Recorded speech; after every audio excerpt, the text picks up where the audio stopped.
अम्मी, आपने मुझे उठाया क्यों नहीं? मुझे कॉलेज से देर हो गई है। रिया 9:30 बजे उठकर माँ के सर पर खड़ी गुस्से से पूछ रही थी। मेहरानी, कितनी बार उठाना पड़ेगा आपको? मैं तो उठा उठा के थक जाती हूँ, लेकिन आपकी तो नींद ही नहीं खुलती। 4 दफा उठा चुकी हूँ। सबा बेगम गुस्से से बर्तन सक में रखते पलट कर बोली, अम्मी, आपने ठीक से नहीं उठाया होगा, वरना मैं जरूर उठ जाती। रिया अभी भी अपनी गलती मानने को तैयार नहीं थी। रिया, अब तुम पीटोगी मुझसे। मैंने तुम्हें कई बार उठाया पर तुम नहीं उठी। बस गलती हो गई मुझसे। मैंने तुम्हारे मुंह पर पानी नहीं फेंका, आगे से वो भी फेंक दूंगी। जाओ अब, चुप करके नाश्ता करो और घर के काम करवाओ मेरे साथ। सबा बेगम किचन का फैलाव समेटते हुए उसे भी जवाब दे रही थी। कॉलेज नहीं गई तो इसका ये मतलब नहीं है कि मैं सारा दिन किचन में गुजार दूं। मेरा टेस्ट है 2 दिन बाद, तो मैं जा रही हूँ पढ़ने के लिए। वो मुंह बनाकर बोलती अपना नाश्ता लेने गई। सबा बेगम ने पीछे से गुस्से से उसे घूरा और कहा कि ये लड़की कभी नहीं सुधरेगी।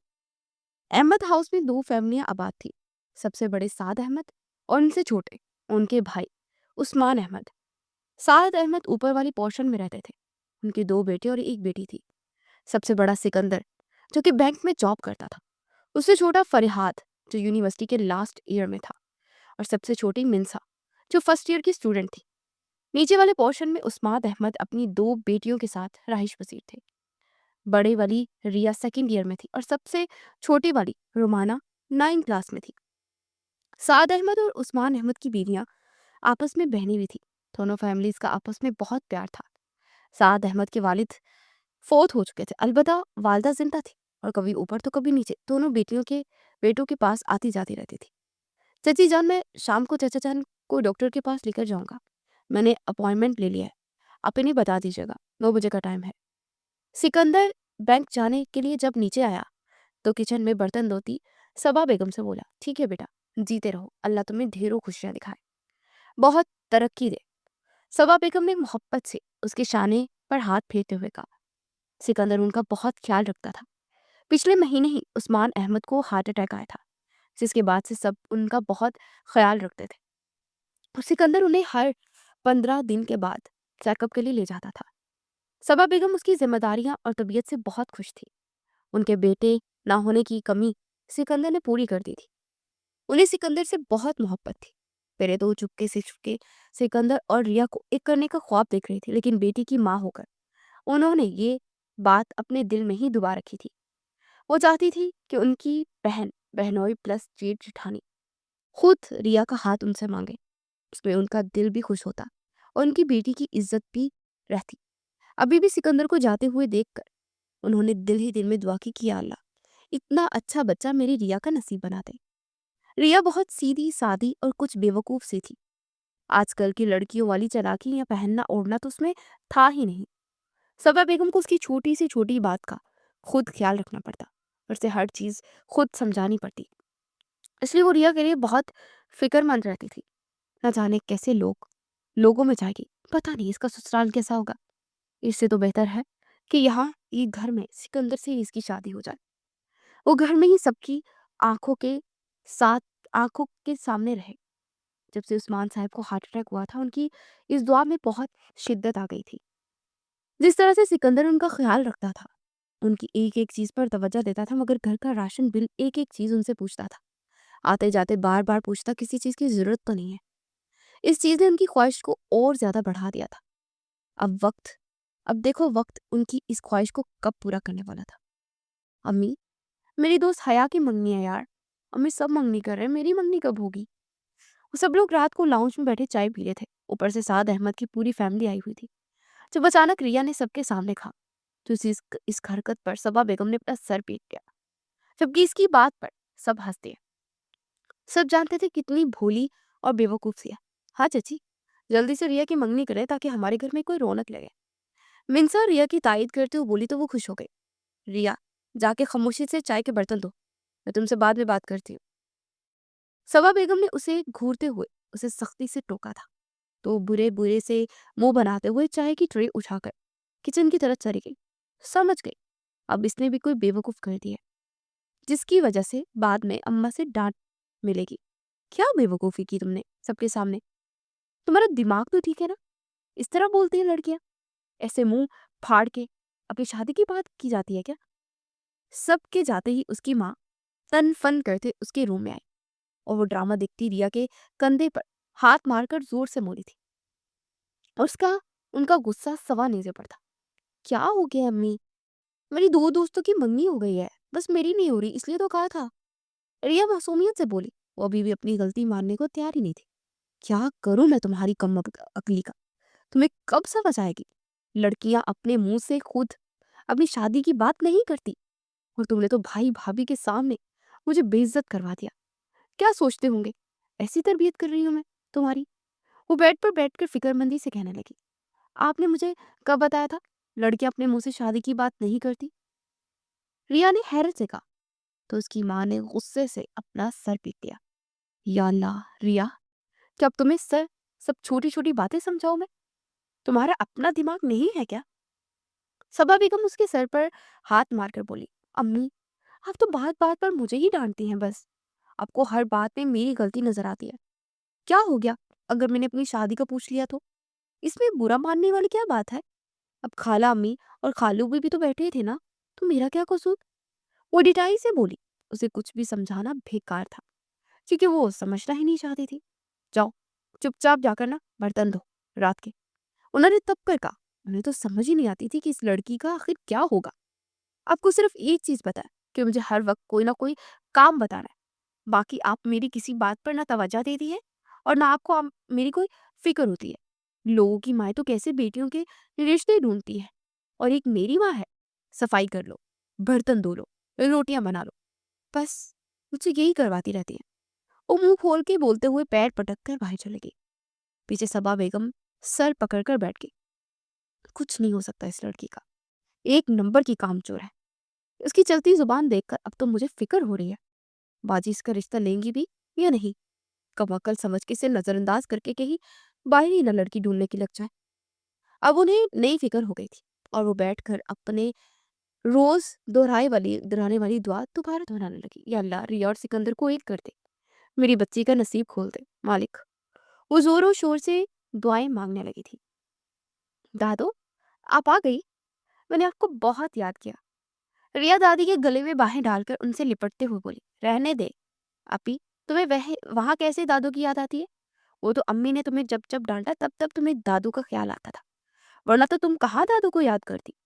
दादू को सबसे ज्यादा तो मैं याद करती हूँ। मुझे ही अपनी दादू से सबसे ज्यादा प्यार है। रोमाना उसके हाथ पीछे करती दादी से लिपट कर बोली थी। दादू इन दोनों की नोक झोंक कर पर मुस्कुरा दी थी। तभी ऊपर वाली सीढ़ियों से भागते हुए मिनसा आई और बोली, दादू आ गई? मुझे किसी ने बताया भी नहीं। वो नाराजगी से बोलती रोमाना को धक्का देकर दादी से लिपट गई। तुम्हें इतनी जल्दी लाजमी आना था? अभी तो हम दादू से ठीक से मिले भी नहीं थे। तुम टपक पड़ी। रिया ने उसे देखकर मुंह बनाते हुए कहा। बच्चों, मैं यही हूँ। तुम सब मुझसे ढेर सारा प्यार भी कर लेना और बातें भी कर लेना। अभी मुझे चाय पिलाओ, बहुत ज्यादा थकन हो रही है। जाओ रोमाना, दादी के लिए चाय बना कर लाओ। रिया ने फौरन हुक्म दिया। मैं कोई नहीं जा रही चाय बनाने। तुम बड़ी हो, तुम्हारा फर्ज बनता है। तुम जाओ दादी के लिए चाय बनाने। रोमाना ने नाक चढ़ा कर कहा। रिया बोली, बड़ी हूं तो क्या मतलब हुआ? सारे काम मुझे ही करने हैं। अम्मी को भी जब देखो तुम बड़ी हो, ये कर लो वो कर लो, किचन संभाल लो, घर की जिम्मेदारी उठा लो। बड़े होना भी एक मुसीबत है। खैर, मैं बड़ी हूं ना, तुमसे बड़ी बहन हूं। मैं ऑर्डर दे रही हूँ, जाओ जाकर चाय बना कर लाओ, मेरे और दादू के लिए। रिया ने बेजारी से अपना दुख बताने के साथ उसे ऑर्डर भी दे दिया। नहीं, मैं तो नहीं जा रही। बस अभी मैं अपनी दादू से बहुत सारा प्यार लूंगी। तुम जाओ, वैसे भी चाय बनाने में सिर्फ 2 मिनट ही लगते हैं। जाओ ना रिया बाजी, चाय बना लाओ। रोमाना ने मिन्नत करते हुए कहा, जबकि मिंसान दोनों की देखकर मुस्कुराते हुए दादी के कंधे की साथ लगी हुई थी। रिया, तुम जाकर चाय बना लाओ ना। इससे पहले कि दोनों में बहस मजीद होती, कमरे से निकलती सवा बेगम सख्ती से बोली। तो रिया बुड़बुड़ाती हुई वापस वहां से उठ गई। अम्मी को तो बस मैं ही नजर आती हूँ हर काम के लिए। इनका तो बस भी नहीं चलता कि मेरी पढ़ाई छुड़वा कर ना घर के सारे काम मुझसे करवाएं। वो गुस्से से कहती पैर पटक कर किचन से चली गई। तो पीछे से दादू उसकी बात सुनते मुस्कुराने लगी। अगले दिन साद अहमद ने अपनी माँ को ऊपर बुलवाया। दादू, आप कहाँ जा रही हैं? कॉलेज के लिए तैयार होती रिया ने दादू को ऊपर जाते देखा तो बेचैनी से बोली। वो जानती थी कि अगर दादो ऊपर चलेगी तो 2-3 दिन नीचे नहीं उतरेगी। मेरा बेटा, मैं कौन सा दूर हूँ तुम्हारे, जब तुम्हारा दिल करे मुझसे मिलना ऊपर आ जाना। दादो उसे देखकर प्यार से बोली, नहीं ना दादो, मुझे रात में आपके साथ सोऊंगी, बस आप यहीं रुक जाए। अच्छा अच्छा ठीक है, रुक जाती हूँ। उसकी बात पर दादो मुस्कुरा कर बोली तो रिया ने याहू का नारा लगाया। यू आर द बेस्ट दादो। रिया आहिस्ता से बोली, इतना क्यों चिल्ला रही हो? पराठे बनाती हुई सबा बेगम ने उसे टोका तो मुंह बनाने लगी। क्या हो गया है, बच्ची तो है, तुम क्या बात बात पर उसे डांटती रहती हो? उस्मान साहब ने अखबार पढ़ते हुए कहा, हाँ पापा, देखो ना, अम्मी को मुझे डांटने का बहाना चाहिए बस इन्हें। हुबाब के कंधे से लगती रंधी हुई आवाज में बोली, लेकिन अंदाज साफ माँ को चिढ़ाने का था। कोई नहीं डांटेगा आज के बाद मेरी बेटी को, सुन लिया तुमने? सबा बेगम, तो मेरी बच्ची को आज के बाद नहीं डांटोगे। सुन लिया मेरे पापा की वाइफ, खबरदार जो आपने मुझे डांटा तो। रिया खुश होती अपनी माँ को चिढ़ाने लगी, जिस पर वो बाप बेटी दोनों को घूरने लगी। उस्मान साहब, आपका लाड प्यार ना इसे बिगाड़ देगा। जब मजीद बर्दाश्त न हुआ तो उन्होंने बोल ही दिया, ठीक है, बिगाड़ देता है तो बिगाड़ दे, मेरी बेटी है, मेरे पास प्यार पर इसका कोई हक है ना। और मोहब्बत से उसके सर पर हाथ फेरते हुए बोले, और पापा, मैं आपके लाड प्यार पर क्या मेरा हक नहीं है? नाश्ता करती हुई रुमाना रो देने वाला मुंह बनाकर बोली, अरे मेरा बेटा, तुम दोनों मेरी जान हो, मेरी सारी मोहब्बत शफकत सिर्फ तुम्हारे लिए तो है। उस्मान साहब ने उठकर प्यार से उसे साथ लगाते हुए कहा, तो वो खुश हो गई। दादो और सबा बेगम ने बेइख्तियार बेसाख्ता खुशियों के लिए हमेशा उनके कायम रहने की दुआ की।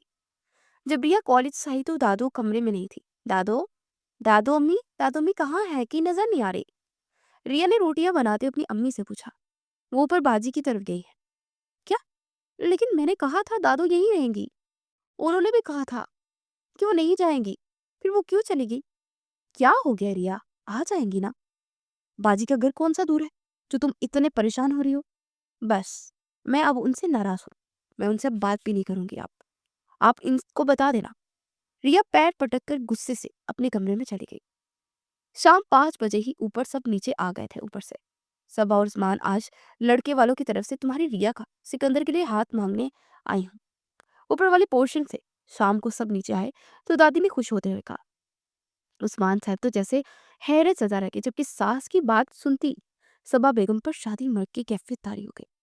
उन्होंने हैरान होते अपनी बहन और बहनोई को देखा, जो कि मुस्कुराकर उन्हें हाँ का इशारा कर रहे थे। उस्मान साहब ने आंखों ही आंखों में सबा बेगम से पूछा तो इन्हें अपनी रजामंदी दे गई थी। उन्होंने कहा, भाई साहब, आपने हमारी बेटी को अपने घर की इज्जत बनाने का सोचा तो हम कौन होते हैं इनकार करने वाले। रिया सिर्फ हमारी ही नहीं, आपकी भी बेटी है। रोमाना ने खुशी खुशी ये बात सुनी और उठकर रिया के कमरे की तरफ भागी, जो दोपहर से कमरे में बंद थी। कि दादी को मना करने के बाद भी वो ऊपर क्यों चली गई। रोमाना को भागते देख मिंसा और फरहाद भी उसके पीछे भागे थे। सिकंदर जैसे अच्छे और सुलझे हुए लड़के के लिए भला कौन इनकार कर सकता है। मैं बहुत खुशकिस्मत हूँ जो मुझे सिकंदर जैसा दामाद मिला। सबा बेगम बहन के हाथ पर हाथ रखते मोहब्बत से बोली। आज उनकी दिली मुराद भर आई थी। वो बहुत खुश थी, बहुत ज्यादा। तो फिर इंतजार क्यों कर रही हो? मुंह तो मीठा कराओ, अब क्या यूं ही फीके मुंह एक दूसरे को मुबारकबाद देंगे? बाजी ने हंसते हुए कहा। तो सबा बेगम अपनी जगह से उठकर रिया के कमरे में गई और जल्दी से फरहाद को बेकरी के आइटम के साथ मिठाई लाने का कहा। फरहाद हैरान रह गया। चच्ची, इतनी सब जरूरत नहीं है, हम कौन सा गैर है? आप तो ऐसे ही आओ भक्त कर रही हैं जैसे बेटी का रिश्ता गैरों में हो रहा हो। फरहाद ने रिया की तरफ देखते हुए कहा, चूंकि मुंह खोले उनकी बातें सुन रही थी। ये मेरी खुशी है बेटा, जाओ और जो मंगवाया ना सब लेकर आओ, और हाँ, बिल्कुल ताज़ा लेकर आना। वो खुशी से बोली। और रिया, तुम जल्दी जाओ और जाकर अच्छी सी चाय बना सबके लिए। वो इजलत में कहते हुए कमरे से निकल गई, जबकि रिया हैरान से बैठी हुई। क्या हुआ भाभी, क्या ससुराल वालों को बिना चाय ही पिए निकाल देना चाहती है क्या? विंसा ने इसे छेड़ा। चुप करो बदतमीज, क्या बोल रही हो? रिया गुस्से से बोली। अपनी भाभी को भाभी ही बोल रही हूँ ना, और क्या खाला बोलूं या बात चाची बुलाऊं? विंसा ने बदमिजा होकर कहा। बाजी, सच्ची आपकी और सिकंदर भाई की जोड़ी बहुत अच्छी लगेगी। सिकंदर भाई बहुत अच्छे हैं, भी आपकी तो लॉटरी लग गई। आपका रिश्ता पक्का हो गया सिकंदर भाई से। रोमाना उसका हाथ पकड़कर खुशी से बोली, जबकि रिया को तो कुछ समझ ही नहीं आया। ये ठीक है कि वो शादी करना चाहती थी, अपनी दोस्तों की मंगनियाँ देखते उसे भी अरमान था शादी का। लेकिन उसे ये नहीं पता था कि उसकी शादी घर में ही सिकंदर से हो जाएगी। उसने तो कभी सिकंदर को उस नज़र से देखा तक नहीं था। लेकिन अब जो हुआ था उस पर उसका दिल धड़क रहा था। बाजी चलो ना चाय बनाओ, नहीं तो अम्मी अभी आकर जान ले लेंगी आपकी। रुमाना ने उसे हिला कर कहा तो वो हड़बड़ा कर उठी और किचन में चले गए। वो दोनों भी उसके पीछे आए। चाय बनाकर जब वो लाउंज में लेकर गई तो खाला अम्मी ने उसे गले से लगा लिया और प्यार से बोला, मुझे तो हमेशा से अपने सिकंदर के लिए रिया ही पसंद थी। लेकिन मैंने कहा ये बात वक्त पर ही अच्छी लगती है ना, इसलिए पहले पहले कभी जिक्र ही नहीं छेड़ा इस बात का। बहन की बात पर सबा बेगम ने उसे खुशी से देखा। रिया शर्माती घबराती सी दादी के पैरों में बैठ गई। दादी ने उसे मोहब्बत से अपने साथ लिटाकर खूब सारी दुआएं दी। आज उनके बेटे और एक बंधन में बन चुके थे। वो इस रिश्ते के लिए बहुत खुश थी। फिर रस्म कब करें? सबा बेगम ने पूछा। रस्म का तो मेरा मूड नहीं है, ऐसा करते हैं कि निकाह कर लेते हैं। उन्होंने उस्मान साहब को देखते हुए कहा, क्योंकि उस्मान साहब की रिपोर्ट्स कुछ ज्यादा अच्छी नहीं थी, इसलिए वो चाहती थी कि निकाह हो जाए ताकि वो अपनी बेटी की खुशी देख सके। ठीक है भाभी, जैसे आपको बेहतर लगे। उस्मान साहब ने फौरन कहा, वो भी यही चाहते थे कि अपनी बेटी की खुशी वो अपनी आंखों से देख लें। हार्ट अटैक के बाद वो काफी डर से गए थे, इसलिए एक लम्हा भी लगाए बगैर भाभी की बात पर निकाह के लिए हाँ कह दी। सबा बेगम भी मुतमईन हो गई। ठीक है, फिर अगले हफ्ते इन दोनों का निकाह कर लेते हैं। सब बड़े आपस में बातें कर रहे थे। इतनी जल्दी? अपने निकाह का सुनकर रिया शर्म के मारे वहां से भागती अपने कमरे में आ गई। अभी तो उसे मंगनी सिकंदर के साथ हजम नहीं हो रही थी और पता चला तो इसका तो डायरेक्ट निकाह ही हो रहा है। वो कमरे में बंद रही, सिकंदर को सोचती रही। बिलेशुबा सिकंदर हर लिहाज से बेहतर था। शक्ल, शान में, शराफत में, जॉब पे वो किसी भी लड़की का आइडल हो सकता था। और खाला उसका किसी के लिए भी रिश्ता मांगती तो कोई भी इनकार नहीं करता। लेकिन सिकंदर नाम की लॉटरी रिया की निकली थी। वो हैरान परेशान होने के साथ साथ खुश भी थी। उसकी अम्मी ने कहा था कि मैं रिया को अपनी बहू बनाना चाहती हूँ। उसे कोई एतराज भी नहीं था। उसने कहा जैसे आपकी मर्जी, आप करें। और उसे रिया में कोई बुराई भी नजर नहीं आई थी जिसके रहते वो इस रिश्ते से इनकार कर सकता। लेकिन अगले दिन कॉलेज जाने के लिए खड़ी रिया का शर्माता चेहरा उसे खुशगवार से एहसास में मुब्तला कर गया। उसे बहुत दिलचस्पी से रिया की हरकत देखी थी, जो उसे देखकर झिझकते हुए जल्दी से अपना बैग उठाकर बाहर भाग गई। वो भी मुस्कुरा दिया था। और एक हफ्ता पलक झपकते हुए गुजर गया। उन दोनों के निकाह का दिन आ पहुंचा। इस एक हफ्ते में वो आते जाते रिया का शर्माना देखकर बहुत इंजॉय करता रहा। उसे अपने दिल के करीब महसूस होने लगी। उसे निकाह के सूट की शॉपिंग करने गया था जब उसे रिया के लिए खूबसूरत सी अंगूठी पसंद आ गई। निकाह वाले दिन सुबह से ही घर में हलचल मच गई थी। सब बहुत खुश थे। कुछ करीबी रिश्तेदारों की मौजूदगी में उन दोनों का निकाह होना था। सुरख नेट की मैक्सी में पॉलर से तैयार होकर आई रिया अपनी कम उबरी और मासूमियत की वजह से बहुत ही खूबसूरत लग रही थी। माँ और दादी ने इसकी खूब बधाई ली थी। रुबाना ने इसकी बहुत तारीफ की थी। यार पाजी, तुम तो दुल्हन बनकर बहुत ही प्यारी लग रही हो। उसकी बात पर वो छिप गए। रिया की दो बेस्ट फ्रेंड्स भी आई हुई थी। हिना ने कहा, यार कहा तो तुम्हारी मंगनी के कोई आसार ही नहीं थे, और मेरी मंगनी के बाद तुम रोने वाली हो गई थी कि मेरी मेरी हाँ मेरी माँ मेरे लिए रिश्ता नहीं देखती। और अब देखो, मैंने तो सिर्फ मंगनी करवाई थी, तुमने तो डायरेक्ट निकाह ही करवा लिया। उसे भी कब पता था? वो तो शौक में मंगनी करना चाह रही थी और यहाँ शादी ही हो गई। देखो ना, वही हुआ जो ड्रामों में होता है। उसे भी वही घर का कजन मिला। मुझसे लिखवा लो, सिकंदर तुम्हें दिल ही दिल में ना पसंद करता होगा और ये रिश्ता उसी ने ही भेजा होगा। जभी तो झटपट मंगनी की बजाय निकाह हो रहा है। मिराल हंसते हुए बोली। और इसकी बात पर रिया ने उसे चौंक कर देखा। ऐसे क्यों देख रही हो? सच कह रही हूँ, तुम्हें पसंद करते होंगे ना सिकंदर भाई, और रिश्ता उन्हीं की मर्जी से आया होगा। यार कैसी खुशकिस्मत हो, तुम्हारा कजन और वो भी वेल सेटल्ड और इतना अच्छा ख्याल रखने वाला, मोहब्बत करने वाला। और एक हमारे कजन है, फूफो का बेटा नालायक, उसे पढ़ने का शौक ही नहीं, आवारा सा, और मामू वाला जाके बाहर मुल्क बैठ गया। ये तो शुक्र करो कि मेरी अम्मा ने मुझे वक्त जाया किए बगैर एक अच्छे रिश्ते में बांध दिया, वरना मुझे तो अपनी दाल खानदान में गलती नजर ही नहीं आ रही थी। मेराल मुंह बनाकर बोली। तो वो दोनों हंसने लगी। चलो लड़कियों, सीधे होकर बैठो, इसका दुपट्टा डालो चेहरे पर और निकाह के लिए बाहर ले आओ। इजलत में इसकी अम्मी दरवाजा खोलकर बोली तो तीनों एकदम से अलर्ट हो गई। उन्होंने इसका थोड़ा सा घूंघट ढाला और इसे खड़ा करके अच्छी तरह से उसका मैक्सी ठीक करके फिर दाएं बाएं से उसे थामे बाहर ले आई। रिया का दिल पसलियां तोड़कर बाहर आने को बेताब था। उसे सोफे पर सिकंदर के बराबर में बिठा दिया गया। आसपास सब घरवाले बैठे थे और कुछ करीब के रिश्तेदार भी मौजूद थे। रिया सिकंदर के पहलू में बैठे होले होले कांप रही थी। सिकंदर उसका ये कांपना महसूस करके मुस्कुराने लगा। क्या हुआ सिकंदर भाई, आप क्यों मुस्कुरा रहे हैं? हिना ने पूछा तो सब सिकंदर की तरफ मतवजा हो गए। वो गड़बड़ा के बोला, नहीं नहीं कुछ भी नहीं, बस वैसे ही। नहीं भाई कुछ तो है। फरहाद ने भी भाई को छेड़ा तो सब मुस्कुराने लगे। सबके साथ बैठी हुई रिया ने अपने झुके हुए सर को और झुका लिया।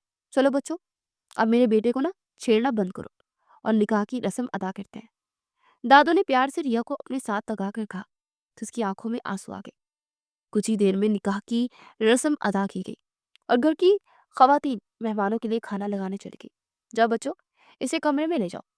सिकंदर जो साथ बैठा उसके नरम से वजूद को महसूस कर रहा था। दादू की बात पर बदमिजा हो गया। दादू के कहने पर उसकी दोस्तें बोली, सिकंदर भाई आपने हमें ट्रीट देनी है बस। हमने आपको अपनी इतनी प्यारी मासूम सी दोस्त जो दी है। हाँ हाँ जरूर, क्यों नहीं, एनी टाइम। सिकंदर हंस के बोला तो वो खुश हो गई और शर्माती सी रिया को उठाकर उसके कमरे में ले गई। पीछे बैठा सिकंदर ठंडी आह भर के रह गया। अभी तो उसे अपनी बेगम को निकाह मुबारक कहना था, लेकिन उस जालिम समाज ने मौका ही नहीं दिया। उसका दिल चाह रहा था कि वो रिया का चेहरा दिखे, वो कैसी लग रही है। लेकिन नेट के घूंघट में चेहरा तो नजर आ रहा था, लेकिन उस सबकी मौजूदगी में ज्यादा ध्यान से उसे देख नहीं सका और वहीं बैठा दिल महसूस कर रह गया। कुछ ही देर में खाना लगा और सब लोग खाना खाने लगे। अचानक उसे अपना ख्याल आया तो उसने अपना मोबाइल निकाल कर रिया को मैसेज टाइप किया, मुझे अपनी एक तस्वीर भेजो। रिया की दोस्तें खाना खा रही थी, उसका खाना खाने का मूड ही नहीं था, इसलिए वो अपना मोबाइल लिए खुद की तस्वीरें खींच रही थी। जब अचानक सिकंदर का मैसेज देखकर उसकी आंखें हैरत से फिसल गई। उसका दिल जोर से धड़कने लगा। उसकी समझ में नहीं आया कि क्या करे। रिया, मैंने क्या कहा? अभी एक तस्वीर खींच कर भेजो, मैंने तुम्हें देखना है। इस दफा सिकंदर ने कुछ रोब से दिखा तो रिया शर्मा गई। तस्वीरें तो उसने अपनी कई खींची थी, लेकिन भेजने की हिम्मत ही नहीं हो रही थी।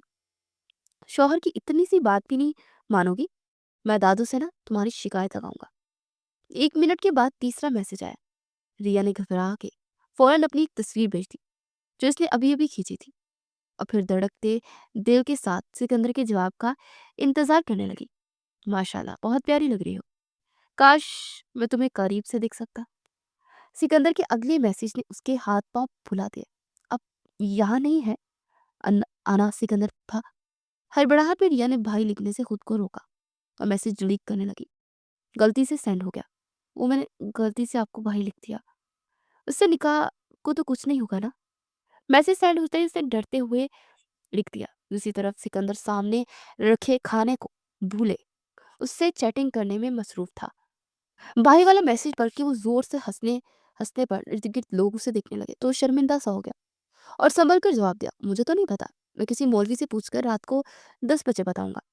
तुम छत पर आ जाना और हाँ, किसी को ये बात मत बताना वरना तुम्हारी शामत आ जाएगी। जी जी ठीक है, रिया ने फर्मा बरदारी से जवाब दिया। उसकी फर्मा बरदारी पर वो हल्के से हंसने लगा। क्या हुआ भाई, आप खाना क्यों नहीं खा रहे? कब से देख रहा हूँ फोन में लगे हैं, कहीं भाभी से चैटिंग तो नहीं कर रहे? फरहाद ने उसके ऊपर झुकते हुए फोन में झांकना चाहा। सिकंदर ने जल्दी से फोन को साइड से बटन दबाकर बंद कर दिया और जेब में डालकर बोला, कुछ जरूरी काम कर रहा था, तुम खाना खाओ, ठंडा हो रहा है। ये कहकर वो खुद भी खाना खाने लगा। ईशा तक सब मेहमान चले गए। रिया भी चेंज करके बेड पर लेटी हुई सोचों में गुम थी। वो शाम से ही परेशान थी, जब से उसने सिकंदर को भाई बोला था। अब उसे डर था कि निकाह को कुछ हो ना गया हो, वरना अम्मी तो मुझे छोड़ेंगी नहीं और दादो भी नाराज होंगी। खाला अम्मी वो क्या कहेंगी, मुझ में कितनी बड़ी मैं बेवकूफ हूँ, मैंने उनको ऐसा कह दिया। बोला वो बोली और सोचती जाती और परेशान हो जाती। परेशानी ने उसने घड़ी देखी, अभी सिर्फ 8 बजे थे। सिकंदर ने उसे 10 बजे छत पर आने का कहा था, उसका टाइम गुजर ही नहीं रहा था। वो थकन से बेहाल हो रही थी। और दूसरी तरफ किचन में सबा बेगम बिछा हुआ खाना बचा हुआ खाना संभाल रही थी। उन्होंने रुमाना को अपने साथ लगा हुआ था। आज रिया को उन्होंने काम से छुट्टी दी हुई थी। सोच सोच कर जब उसका दिमाग थक गया, वो किचन में चाय बनाने चली गई। वहां आकर देखा तो उसकी अम्मी इतने सारे बर्तन धो रही थी। पहले तो वो हैरान हुई, क्योंकि रात के बर्तन वो धोया करती थी। बल्कि यूं कहना ज्यादा बेहतर होगा कि रिया से जबरदस्ती लड़ लड़ के 5-6 दफा बोल के धुलवाया करती थी। और आज वो इतने सारे बर्तन खुद धो रही थी। वो जल्दी से आगे बढ़ी और बोली, अम्मी, मैं धो लेती हूँ, आप क्यों धो रही हैं? मुझे आवाज दे लेती, मैं आ जाती। वो आगे बढ़ के बोली। पहली बार उसकी अम्मी ने मुस्कुराकर उसे देखा। कोई बात नहीं, तुम थक गई हो, जिस चीज को आराम करो, मैं धो लूंगी। रिया ने हैरानी से अपनी माँ का मुंह देखा, जो कि बर्तन धो रही थी और मुस्कुरा भी रही थी। बाजी, अब आप बुराई हो गई है ना, इसलिए अम्मी आपका ख्याल कर रही है, रुबाना ने बचे हुए खाने के डूंगे फ्रिज में रखते हुए कहा। और रिया को असल बात बताई, जिस पर वो चौंक कर माँ का मुंह देखने लगी। तुम जाओ, मैं बर्तन धो लूंगी, उसकी अम्मी ने दोबारा नरमी से कहा। तो वो बोली, नहीं अम्मी, मैं धो लूंगी, आप भी सुबह से कामों में लगी हुई है ना, आप थक गई होंगी, आप आराम करें, मैं बर्तन धो के आपके लिए चाय भी लेकर आती हूँ। उसकी बात पर सबा बेगम ने उसे हैरानी से देखा कि आज वो माँ की थकन का ख्याल भी कर रही थी और खुद ही चाय बनाने की बात भी कर रही थी। हालांकि चाय बनाना, बर्तन धोना उसे मौत लगता था। रिया ने जबरदस्ती उनको कमरे में भेजा और खुद बर्तन धोने लगी। बर्तन धो के वो चाय बनाकर कमरे में ले आई। आ जाओ मेरी बेटी। उस्मान अहमद ने बेड पर पाँव समेटते उसको बैठने की जगह बताई, तो उसने ट्रे मेज पर रख दी।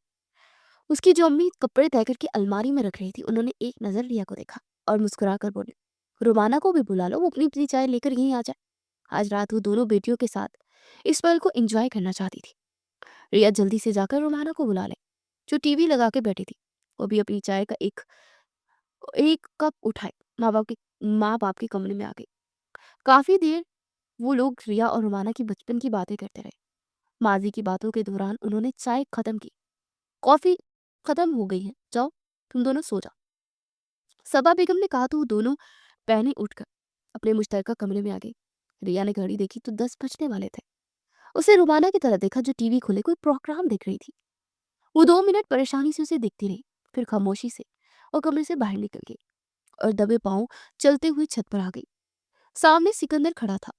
वो जल्दी से उसके पास जाकर बोली, आपने मौलवी साहब से पूछा, क्या कहा उन्होंने? उसकी बात पर सिकंदर ने अपनी मुस्कुराहट दबाई और पलटकर उसकी तरफ देखा, जो कि पीच कलर के सादा से सूट में धुला हुआ चेहरा लिए उसे बहुत अच्छी लग रही थी। तुम परेशान मत हो, मैंने पूछा है मौलवी साहब से, उन्होंने कहा है कि निकाह नहीं टूटा, लेकिन ये कोई अच्छी बात नहीं है, शौहर को बाई नहीं कहते। उसने उसे नरमी से समझाया। हाँ, पर मैंने पूरा बाई नहीं बोला था, बस भा बोला था, फिर मैं जुबान को रोक गई थी। रिया ने मासूमियत से अपनी सफाई दी तो मुस्कुरा दिया। वो रिया को निकाह पर अंगूठी देना चाहता था, क्योंकि जची क्या सोचेगी, इसलिए उसने इरादा बदल दिया। अच्छा, अब मैं जाऊं? रिया कहकर फौरन पलटी, जब सिकंदर ने सहज से उसका हाथ पकड़ा और बोला, निकाह की मुबारकबाद तो दे दी जाओ, मैंने आपको फोन पर दे तो दी थी मुबारकबाद। वो सर झुकाकर बोली, फोन पर क्या मजा निकाह की मुबारकबाद लेने का, अभी दो मुबारकबाद। रिया फौरन बोली, आपको निकाह बहुत मुबारक हो। तुम्हें भी निकाह बहुत बहुत मुबारक हो, मिसेज रिया सिकंदर।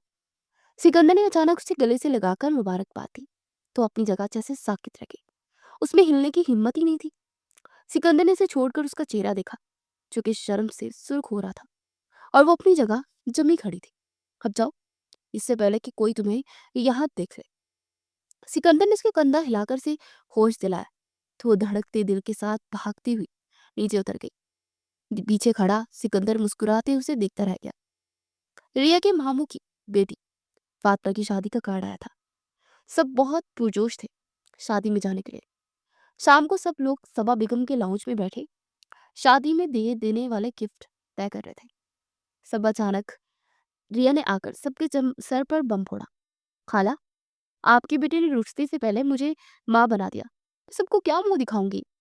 कॉलेज में सब मुझ पर हंसेंगे, मैं किसी को मुंह दिखाने की काबिल नहीं रही। रिया ने अचानक लाउंज में आकर रोते हुए कहा, तो सब अपनी अपनी जगह पत्थर हो गए। फिर बात समझ आने पर वो गुस्से से उठकर सिकंदर को देखने लगे। अम्मी, ये बकवास कर रही है।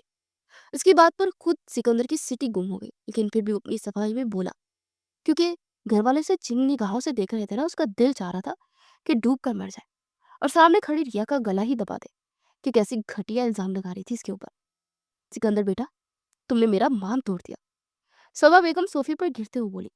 सिकंदर उनके बेटे से भड़कर था। उनके नजदीक सिकंदर का इखलाकी किरदार बहुत बुलंद था। लेकिन सिकंदर इतना घटिया निकलेगा उन्होंने सोचा भी नहीं था। ये क्या सिकंदर, तूने तूने मुझे ही बता देता, मैं तेरी रुखसती करवा देती। सिकंदर की माँ उसके मुंह पर थप्पड़ मारकर उसका गिरेबान पकड़ती। दहाई गुस्से से बोली। सामने खड़ी रिया बस रोए जा रही थी और सिकंदर से खाया जाने वाली नजरों से देखता हुआ एक दफा फिर से अपनी सफाई देने लगा। अम्मी, एक दफा मेरी बात तो सुने। मैंने कुछ नहीं किया, ये बकवास कर रही है। हटो इससे। मैं तो पूछता हूँ, बोलो सिकंदर, क्यों किया तुमने? उस्मान साहब तो वहीं सर पकड़ कर सोफे पर बैठ गए, जब साद अहमद सिकंदर के करीब आकर उसके बाजू को सख्ती से दबोच कर पूछने लगे। तो पीछे से रिया बोल पड़ी। मैं मैं बकवास नहीं कर रही हूँ। आपने पिछले हफ्ते मुझे हक किया था, अब मुझे उल्टी हुई और मेरी इज्जत, मेरा बेबी आने वाला है। रिया की जल्दी जुबान पर सब अपनी जगह थम गए। फिर पलट कर रिया को देखा, जो अपना चेहरा आंसू से भरे सबको अपनी माँ बनने की खबर दे रही थी। उस्मान साहब ने बेटी की बात पर सर झुका लिया। खाला अम्मी और खालू भी इधर उधर देखने लगे शर्मिंदगी से, और सिकंदर की समझ में नहीं आया कि कैसे रिएक्ट करे। वो समझ गया था कि रिया ने अपनी बेवकूफ़ी में उसका तमाशा लगा दिया है। सबा बेगम को जैसे ही बात समझ आई, वो रिया का बाजू खींचते तहाई गुस्से से उसे लेकर कमरे की तरफ बढ़ी। रिया को समझ ही नहीं आ रहा था, कहा तो घर वाले सिकंदर से लड़ झगड़ रहे थे, सवाल जवाब कर रहे थे, और अब अचानक सब उसको छोड़कर मेरे पीछे क्यों पड़ रहे हैं? शायद मैं माँ बनने वाली हूँ, इसलिए मेरी फिक्र कर रहे हैं। वो दिल में बोली। सबा बेगम ने उसे कमरे में लाकर बेड पर फेंका, तो वो पेट पर हाथ रखकर बोली, अम्मी आराम से, मेरा बेबी। चुप कर। बेबी? बेबी की रट लगा रखी है। कोई बेबी नहीं आने वाला। नहीं अम्मी, बेबी आने वाला है, मैंने उल्टी की थी। रिया फिर अपनी बात पर जोर देकर बोली, तुम इतनी बेवकूफ क्यों हो? सबा बेगम ने उसे दोनों कंधों से पकड़कर झिंझोड़ते हुए कहा, अम्मी मैंने क्या किया है? जो सच था वही तो बताया है ना। रिया ना समझी से पूछने लगी, बेवकूफ लड़की, तुम्हारी वजह से इतना बड़ा तमाशा हुआ। मैंने सिकंदर को इतनी बातें सुना दी। भाभी भी क्या सोचती होंगी? तुम्हारी अकल बच्चों जैसी है, थोड़ी समझदारी वाली बातें किया करो। तुम्हारी शादी होने वाली है, क्यों मुझे बदनाम करवाने पर तुली हुई हो? मम्मी मैंने क्या किया? अब सब उससे पूछे ना, उसका जुर्म है, मेरी गलती थोड़ी ना है। रिया रूहानसी होकर बोली, सिकंदर की कोई गलती नहीं है। हक करने से बेबी नहीं होते। फिर कैसे होते हैं? रिया ने फौरन पूछा। सबा बेगम की हंसी निकल गई। जैसे भी होते हैं वो तुम्हें पता चल जाएगा। अभी तो तुम अपना मुंह ना बंद रखो, और खबरदार दोबारा ऐसी कोई फजूल बात की तो अपने मुंह से निकाल ही दो। तुम्हारा पेट खराब होगा, इस वजह से तुम्हें उल्टी हुई है। अब मुंह बंद करके कमरे में बैठो। खबरदार जो एक कदम भी बाहर निकाला या फिर किसी से भी दोबारा ये बात की तो, नहीं तो मार खाओगे मुझसे। सबा बेगम उसे अच्छी तरह झाड़ने के बाद शर्मिंदा शर्मिंदा सी कमरे से बाहर आई, तो लाउंज खाली था। भाई भाभी ऊपर जा चुके थे, उस्मान अकेले वहां बैठे थे। सबा बेगम को आते हुए नजरें झुका गए। सबा बेगम की समझ में नहीं आया कि रिया की सफाई में क्या कहें। जो उसने बोल दिया था वो बेवकूफ़ी कर चुकी थी, तो सबके सामने थी। वो एक नज़र उनको देखकर शर्मिंदा से किचन में चले गए, क्योंकि उनके पास कहने को कुछ भी नहीं था। सिकंदर अपने कमरे में इंतहाई गुस्से से टहल रहा था। आज जो रिया की वजह से उसे बेइज्जती सहनी पड़ी, उस पर उसका दिमाग खोल रहा था। अगर वो सच ना बताती तो आज घर वाले पता नहीं मेरा क्या हासिल करते, और मेरा इमेज, मेरा किरदार, सब इस बेवकूफ लड़की ने अपने पैरों तले रोन दिया था। इतनी बेवकूफी, आज के दौर में कोई लड़की इतनी बेवकूफ हो सकती है क्या? सिकंदर हैरानी से खुद से पूछ रहा था।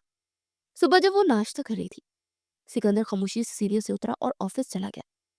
सिकंदर ने उसे एक नजर देखना भी गवारा ना किया, जबकि वो रोज जाते हुए रिया को भरपूर निगाहों से देखकर जाता था। कल के वाकये के बाद रिया उसे बहुत ध्यान से देख रही थी, इसलिए इस बेवकूफ को भी पता चल गया था सिकंदर नाराज है। किचन की खिड़की से सिकंदर को खामोशी से जाते देख उन्हें सिकंदर के गुस्से का एहसास हुआ, तो उन्होंने गुस्सा भरी नजरों से रिया पर डाला।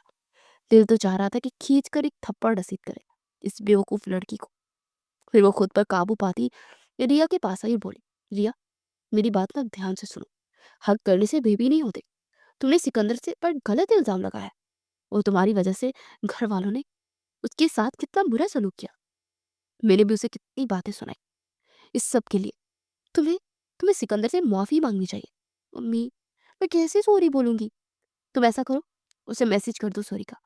और ये याद रखना, सिकंदर तुम्हें जब तक माफ नहीं करेगा तुम उससे माफी मांगते रहना है। तुमने बहुत बड़ी गलती की है रिया। तुमने उसके किरदार पर इल्जाम लगाया। तुम्हें उससे माफी मांगनी ही होगी। सबा बेगम उसे अच्छी तरह समझाकर चली गई थी। तो रिया ने डरते हुए मैसेज लिखा, मुझसे बहुत बड़ी गलती हो गई, आई एम सॉरी। काफी देर वो इंतजार करती रही लेकिन उसके मैसेज का कोई जवाब नहीं आया। कॉलेज में भी उसने बार बार मोबाइल देख लिया लेकिन सिकंदर की तरफ से कोई जवाब ना आया। लगता है बहुत ज्यादा नाराज है। शाम तक इंतजार से तंग आकर वो खुद से बोली, सबा बेगम भी कई दफा पूछ चुकी थी लेकिन रिया का हर दफा एक ही जवाब होता, कोई मैसेज नहीं आया। सबा बेगम समझ गई कि वो बहुत नाराज है और उसकी नाराजगी से परेशान हो गई थी। अगले दिन उन्होंने सिकंदर का पसंदीदा ट्राइफल बनाकर रिया को दिया और कहा कि सिकंदर को दे आओ। रोमाना बोली, मैं दे आती हूँ। नहीं नहीं, तुम्हें कोई जरूरत नहीं है जाने की। तुम जाकर ना अपना होमवर्क करो। और ये तुम क्या हाल बना रखा है तुमने अपना? जाकर मुंह हाथ धोकर ना बाल बना कर आओ। उन्होंने सख्त नजरों से उसके सुबह के भरे हुए बाल और सता हुआ चेहरा देखकर कहा। रिया फौरन मुंह हाथ धो के बाल बनाकर आई। तो सबा बेगम ने कहा, दूंगा, सिकंदर के हाथ में ही देना। ठीक है। रिया फर्मा बरदारी से बोली और सीधा ऊपर सिकंदर के कमरे में आ गई। सिकंदर अपनी शर्ट इस्त्री कर रहा था। क्या जरूरत है पड़ी आपको खुद इस्त्री करने की? मिंसा से करवा लेते। इस बेवकूफ को ये अकल नहीं आई कि वो बोलते कि मैं खड़ी हूँ, मैं कर दूंगी। बोली भी तो क्या, तुम क्यों आई हो यहाँ?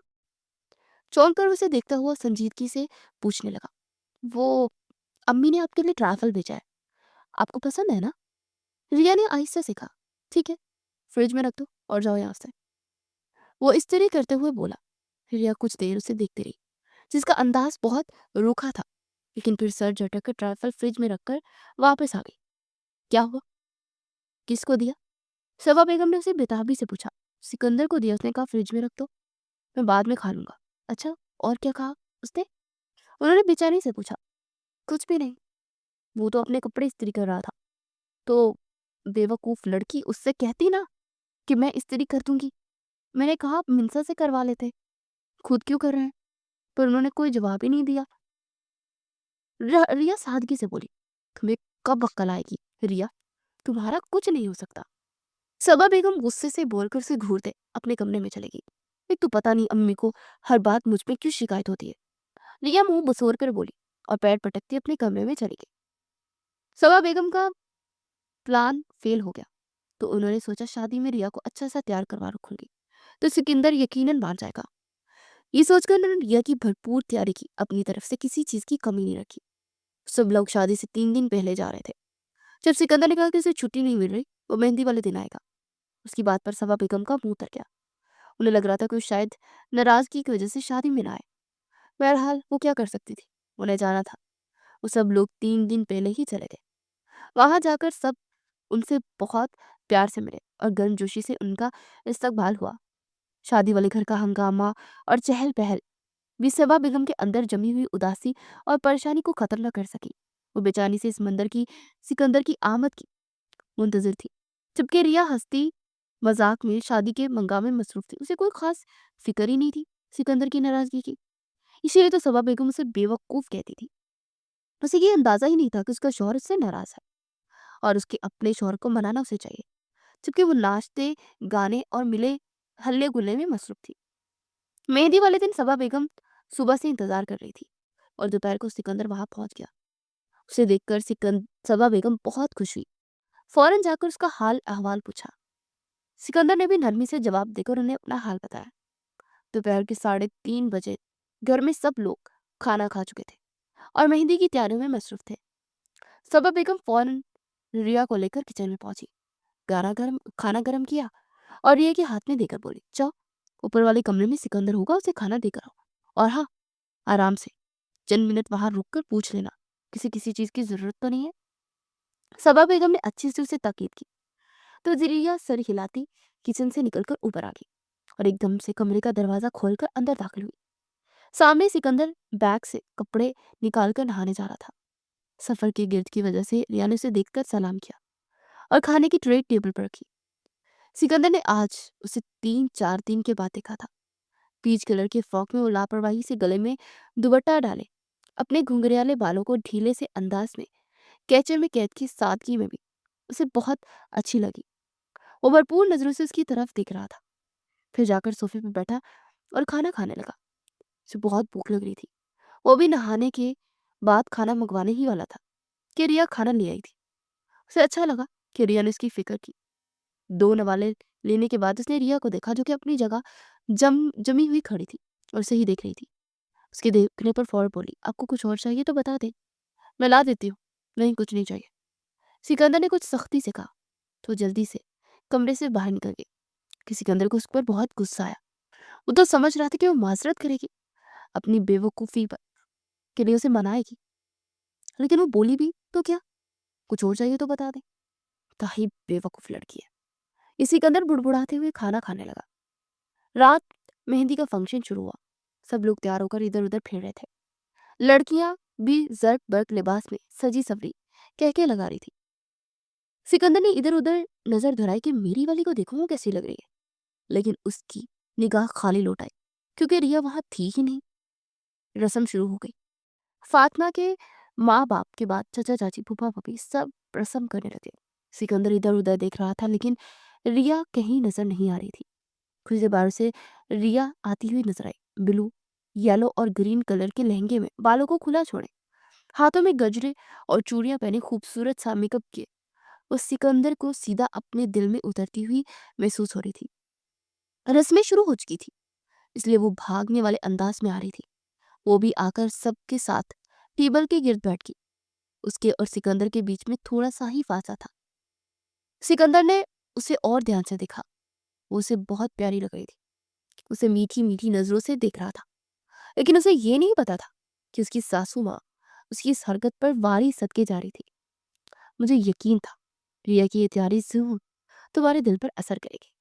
सिकंदर को रिया को देखता पाकर सिकंदर सबा बेगम ने दिल में कहा और मुतमईन होकर रस्म के लिए स्टेज पर चढ़ गई। सब बड़ों की रस्म करने के बाद भाभी और पुप्पियों की बारी आई। सिकंदर, तुम भी फातिमा के बड़े भाई हो, तुम भी आकर रस्म करो। फातिमा की अम्मी ने कहा तो सिकंदर अपनी जगह से उठ खड़ा हुआ, स्टेज की तरफ बढ़ा। अरे, अकेले कहाँ जा ले हो, सिंगल थोड़ी हो तुम, अपनी बीवी को भी लाओ। मामी ने हंसते हुए कहा तो वो महफिल जफरान बन गई। सभी हंसने लगे। सिकंदर ने स्टेज पर चढ़ते अपने कदम वहीं रोक लिए। तभी सबा बेगम ने तेजी से रिया को खड़े करके कहा, जाओ सिकंदर के साथ रस्म करो। रिया सबकी नजरों से घबराती हुई आहिस्ता आहिस्ता सिकंदर की तरफ आई और फिर दोनों ने फातिमा के दाएं बाएं बैठकर रस्म की। तभी उनकी एक कजन ने पूछा, हाँ भाई, सिकंदर कब रुखसती करवा रहे हो? उसकी इस बात पर सब लोग सिकंदर की तरफ जैसे मुतवज्जा हो गए थे। रिया मुंह खोले सिकंदर का जवाब सुनने की मुंतजिर थी। क्या हो गया है? तुम्हारी रुखसती की बात हो रही है, थोड़ा तो शर्मा लो। फातिमा ने उसे यूं बेशर्मों की तरह सिकंदर की तरफ देखते हुए पाया तो शर्म दिलाई। उसकी बात पर रिया उठकर स्टेज से नीचे उतर गई। सिकंदर ने क्या जवाब दिया क्या नहीं उसे नहीं पता चला। मेहंदी की रस्म के दौरान ही खाना लगा दिया गया, लेकिन सिकंदर ने खाना नहीं खाया। उसे अभी भूख नहीं थी। सबकी रस्में खत्म होने के बाद डांस परफॉर्मेंस चल रही थी। तभी सिकंदर थकन और सर दर्द की वजह से अपने कमरे में सोने चला गया। सबा बेगम जो किसी काम में घर आई हुई थी, कमरे में आकर के आगे से गुजरते उन्होंने सिकंदर को लेटे हुए देखा और उसकी तरफ कदम बढ़ाए ये पूछने के लिए कि वो मेहंदी छोड़कर यहाँ क्यों लेटा है। फिर अचानक कुछ ख्याल आने पर रुकी और रिया को बुलाया, जाओ देखो, सिकंदर की तबीयत शायद खराब है, उसे किसी चीज की जरूरत है, तो उसे दो जाके। क्या हो गया अम्मी, आपको सारा वक्त सिकंदर सिकंदर करती रहती हैं, इतना जबरदस्त डांस चल रहा था, मेरा मूड खराब कर दिया। मीरा ने फिर अपनी बेवकूफ़ी दिखाई और झिंझला कर बोली। सबा बेगम ने शुक्र किया कि उस सिकंदर के कमरे से दूर थी, वरना उसकी बेवकूफ़ी बड़ी बातें सुनकर सो क्या सोचता। दिया, छोड़ दो ये नाच गाने, अपने शोहर पर तवज्जो दो, तुम्हारा शोहर है, उसकी दुख तकलीफ खुशी गम का तुम्हें ध्यान रखना चाहिए। और तुम यूं उससे अनजान बनी फिर रही हो। सोचो, अगर तुम्हारी इस बेरुखी से तंग आकर सिकंदर किसी और लड़की में दिलचस्पी लेने लगा तो? सिकंदर सबा बेगम ने अपना खदशा जाहिर किया, बल्कि से डराया। क्या कह रही हैं अम्मी आप? रिया भी थोड़ी घबराई। सही कह रही हूँ बेवकूफ लड़की। शौहर पर तवज्जो दो, उसका ख्याल रखो, उसे अपने होने का एहसास दिलाओ, वरना यहाँ एक से एक सजी सवरी लड़कियां हैं। अगर सिकंदर को कोई पसंद आ गई तो? उन्होंने तीर निशाने पर लगता देखकर उसे और डराया। हाँ अम्मी, आप सही कह रही हैं। मैं अपनी छोटे मामू वाली मिनाल, वो तो गोल्डन लहंगे में बहुत प्यारी लग रही है। वो छोटी खाला की रूबी, उसका तो कद छोटा है, लेकिन प्यारी वो भी बहुत है। रिया अपनी धुन में कहे जा रही थी। जसबा बेगम ने उसे टोका। तुम्हें लड़कियां गनवाने को नहीं कहा है, तुम्हें कहा है अपने शौहर पर तवज्जो दो, उसका ख्याल रखो, उसके आस पास रहो। खबरदार जो मुझे कहना न पड़े, तुम खुद से सिकंदर का ख्याल रखना है। थोड़ी थोड़ी देर में इससे पूछना है उसे किस चीज की जरूरत तो नहीं। अब जाओ, जाकर उससे पूछो कमरे में क्यों लेटा है, उसकी तबीयत तो ठीक है ना?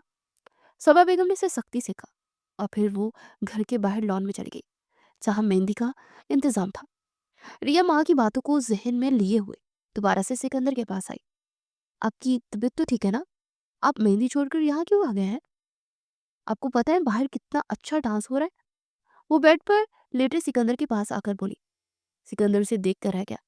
उसके हिसाब से तो मंगेतर या बीवी तैयार होने की बात ये पूछती है कि मैं कैसी लग रही हूँ, और यहाँ उसकी मनकुहा कह रही थी कि इतना अच्छा डांस चल रहा है, यहाँ क्यों आ गया? वो समझ गया कि इस लड़की की ना कुल सीधी ही नहीं है। क्या हुआ, अब बोलते क्यों नहीं? नहीं, आप मेहंदी छोड़कर यहाँ आ गए ना? रिया ने दोबारा पूछा। मेरे सर में ना दर्द हो रहा था, इसलिए आ गया। मैं आपका सर दबा दूं क्या? रिया ने फौरन अपनी खिदमत पेश की। सिकंदर ने से चौंक कर देखा और आजमाने के लिए बोला, हाँ दबा दो। अगले पल रिया झिझकते हुए बेड पर उसके करीब बैठकर अपना हाथ नरम हाथों से उसका सर दबाने लगी। सिकंदर तो उसकी जुर्रत पर हैरान ही रह गया, जो आराम आराम से उसका सर दबा रही थी। चेहरे पर ऐसी बेफिक्री थी जैसे ये बहुत नॉर्मल सी बात हो। सिकंदर नर्म नजरों से उसको चेहरा देखने लगा। रिया की इस हरकत पर उसकी नाराजगी भाप बनकर उड़ गई थी। उसे नर्म नजरों से देखता, इस पल को एंजॉय कर रहा था। थोड़ी देर उसका सर दबाने के बाद रिया बोली, आराम आया? नहीं, सिकंदर ने एक लफ्जी जवाब दिया। फिर मैं आपके लिए चाय लेकर आती हूँ। पता है, जब मेरे सर में ना दर्द होता है ना, तो मैं चाय पीती हूँ और दर्द बिल्कुल ठीक हो जाता है। आप भी चाय पियेंगे ना, तो बिल्कुल आपके सर का दर्द भी ठीक हो जाएगा। ये कहते हुए रिया वहां से उठकर जाने लगी। जिसके अंदर ने इसका मेहंदी और चूड़ियों से बड़ा हाथ हवा में ही थाम लिया। मुझे चाय नहीं पीनी, कुछ देर और सर दबा दो। सिकंदर ने से करीब रुकने के लिए बहाना किया। वो दोबारा अपनी जगह बैठकर उसका सर दबाने लगी, जबकि सिकंदर उसके सजे सवरे वजूद से उठती सूंधी सूंधी महक को अपने अंदर उतारते खुद को कोई प्यार भरी जिसारत करने से रोक रहा था। लेकिन जब खुद पर कंट्रोल खत्म हुआ, उसने आहिस्ता से रिया का हाथ अपने माथे पर रखा, हाथ पकड़ा, और रिया ने चौंक कर उसे देखा। वो तेजी से उठा और नरमी से उसके माथे पर अपने लब रख दिए। रिया तो वहीं सुन हो गई, उसकी आंखें हैरत से फैल गई। उसका होठ पिन देखकर सिकंदर हंस दिया। उसके होठों पर रिया ने शर्माते हुए सर झुकाया, बोली, अब बहुत बेशर्म है, मैं नहीं आपका सर दबा रही थी वो। ये कहते हुए वो उठकर भाग गई, जबकि सिकंदर वापस बेड पर लेटता हंसने लगा। रिया जब भागती हुई बाहर की तरफ जा रही थी तो सबा बेगम घर में दाखिल हो रही थी। उसे डर था कि रिया कोई बेवकूफी करके फिर से सिकंदर को नाराज ही ना कर दे। रिया भागती हुई सिकंदर सबा बेगम से टकरा गई। तो सबा बेगम बोली, क्या हुआ? देख कर चलो ना, इतना भाग क्यों रही हो, क्या हो गया है? उन्होंने परेशानी से पूछा। कुछ नहीं अम्मी, वो रिया बताओ ना। सबा बेगम ने दहलते दिल के साथ पूछा। कुछ नहीं, कुछ भी नहीं। सिकंदर ने इतनी देर मुझसे सर दबाया और फिर मेरा सारा डांस निकल गया। वो मुंह बनाकर बोलती बाहर की जानिब आ गई। जब सबा बेगम ने अपना सर पीट लिया, इस लड़की का ना कुछ नहीं हो सकता। वो खुद से बोली। अब फिर रिया के लफ्जों पर गौर किया। सिकंदर ने सर दबाया, मतलब सिकंदर मान गया, उसने रिया को माफ कर दिया। वो खुश होकर बोली और मुस्कुराती हुई सिकंदर के लिए खाना निकालने किचन में चली गई, क्योंकि बाहर उनकी भाभी ने बताया कि सिकंदर ने खाना ही नहीं खाया, पता नहीं कहाँ चला गया है। इसे उसका खाना लेकर ऊपर कमरे में चली गई। जब वो कमरे में पहुंची तो सिकंदर बेड पर लेटा हुआ हवा में मुस्कुरा रहा था। लो बेटा, खाना खा लो। सबा बेगम उसकी मुस्कुराहट देखकर खुश होते हुए बोली तो वो उठकर बैठ गया। वो सर झुकाए हुए खाना खाने लगा। सबा बेगम ने उसके सर पर प्यार से हाथ फेरा और बोली, खाने के बाद ना चाय बना दो। जीजा जीजा। सिकंदर ने नजरें झुकाकर कहा। तो वो नीचे आ गई। क्या क्या कर रही हो? जाओ सिकंदर को चाय बना कर दो। जब सबा बेगम रिया को ढूंढती हुई बाहर आई तो वो डांस देखती हुई तालियां बजा रही थी और कुर्सी पर बैठे खुद भी झूम रही थी। उसे बाजू से पकड़कर उठाती हुई उसे चाय बनाने का हुक्म दिया तो रिया का मुंह बन गया, लेकिन उसने कुछ नहीं कहा क्योंकि जानती थी कि माँ वहां सबके सामने लेक्चर दे देती। वो मुंह बनाकर अंदर दाखिल हुई और जल्दी जल्दी चाय बनाकर सिकंदर के कमरे में लेकर आई। जब वो कमरे में आई तो सिकंदर खाना खत्म करके हाथ धो चुका था।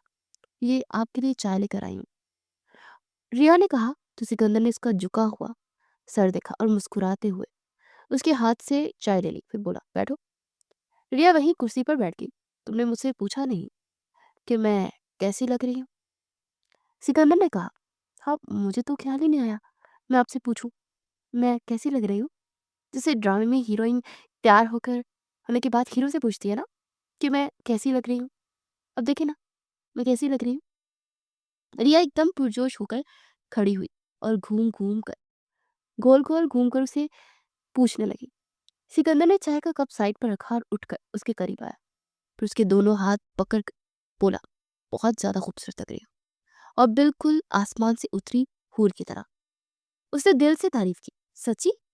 रिया ने आंखें पटपटाकर पूछा। हाँ, बहुत ज्यादा खूबसूरत लग रही हो, सिकंदर ने मुस्कुरा कर कहा। तो रिया बहुत खुश हो गई। मैं सोच रहा हूँ कि अब तुम्हें रुखसत करवा कर अपने कमरे में ले जाऊं। अब मुझे लगता है कि सिकंदर ने उसे लगावट से देखते हुए कहा। तो रिया बड़ी तरह शर्माई और बाहर भाग गई। बाहर खड़ी ये सब बातें सुनती सबा हंसते हुए वहां से चली गई थी।